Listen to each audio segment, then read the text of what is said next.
যারা আসলে ক্যাশে বাড়ি কেনেন তাদের আসলে কি প্রবলেম হয়, অথবা তারা অনেক সময় হেজিটেশনে থাকেন যে আইআরএস তাদের উপরে কোনো ট্যাক্স ধার্য করবে কিনা, অথবা কোনো কোয়েশ্চেন জিজ্ঞেস করবে কিনা যে একসাথে এত ডলার তারা কোথায় পেলেন যে সারা বাড়িটা ফুল পেইড অফ অথবা ক্যাশ দিয়ে বাড়ি কিনতে চাচ্ছেন।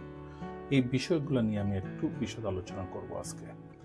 প্রথমে বলি যে যদি আপনি W2-তে কাজ করে থাকেন তাহলে আপনি যে W2-র অ্যামাউন্ট যেটা আপনি ব্যাংকে সেভ করতেছেন, এই অ্যামাউন্ট দিয়ে যদি আপনি আপনার ফুল পেইড অফ বাড়ি কিনেন, there is no question. Meaning হলো, আপনাকে যদি আইআরএস এ কখনো জিজ্ঞেসও করে থাকে, আপনি অলওয়েজ বলতে পারবেন, দেখাতে পারবেন job letter, pay stub, W2 যে ইত্যাদি দেখাতে পারবেন, এবং ব্যাংক স্টেটমেন্টও দেখাতে পারবেন যে আপনি কোন সোর্স থেকে ইনকাম করতেছিলেন, কত ডলার সেভ করতেছিলেন, এবং এই অ্যামাউন্ট দিয়ে যে আপনি বাড়ি কিনছেন।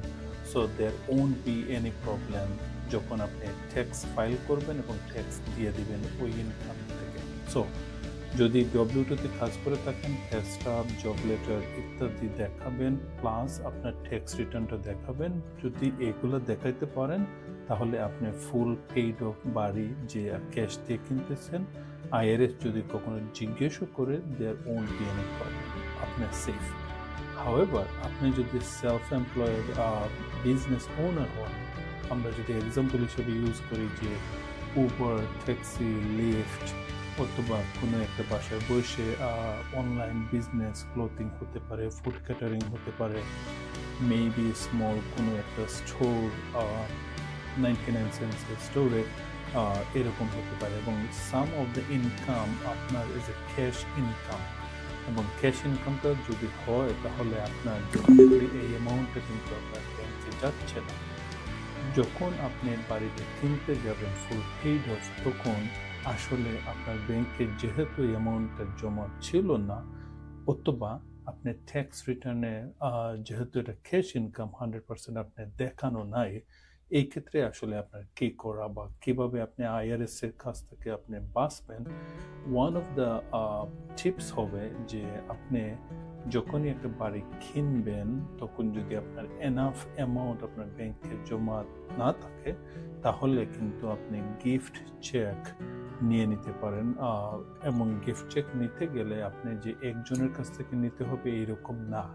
আপনি যদি 5 জন, 6 জন, 7 জন, 8 জন, ডাজন্ট রিয়েলি ম্যাটার, আপনার এই 100% ক্যাশ হওয়ার জন্য যত জনের কাছ থেকে আপনি গিফট চেক নিতে পারেন ততই আপনার জন্য বেটার। এবং এইটা যদি আপনি করেন তাহলে ইভেন যদি আইআরএস জিজ্ঞেস করে ওয়াল আপনার ট্যাক্স রিটার্নে ইনকাম তেমন একটা নাই, তাহলে আপনি এখন ফুল পেইড অফ বাড়ি কীভাবে কিনতেছেন, আপনি অলওয়েজ বলতে পারেন যে আপনার friends, family they gifted you, এবং এজ এ প্রুফ হিসাবে আপনি তাদের গিফট রিসিপ্ট, তারপরে চেকের কপি, তারপরে যে চেকের মেমোতে লেখা থাকবে গিফট ইত্যাদি কিন্তু আপনি এজ এ প্রুফ হিসাবে দেখাতে পারবেন। সো এই ক্ষেত্রে যাদের ব্যাংকে আসলে ক্যাশ জমা না থাকে, তারপরেও যারা ফুল পেইড অফ বাড়ি কিনে থাকেন, তারা যদি এই গিফট চেকের মেথডটা যদি ইউজ করেন, আইআরএস কখনো জিজ্ঞেস করলেও তাদের কোনো problem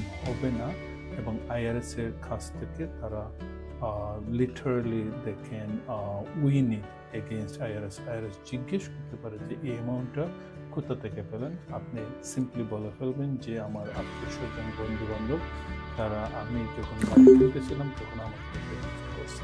that's how it is. Thank you, ভালো থাকুন আপনার সবাই।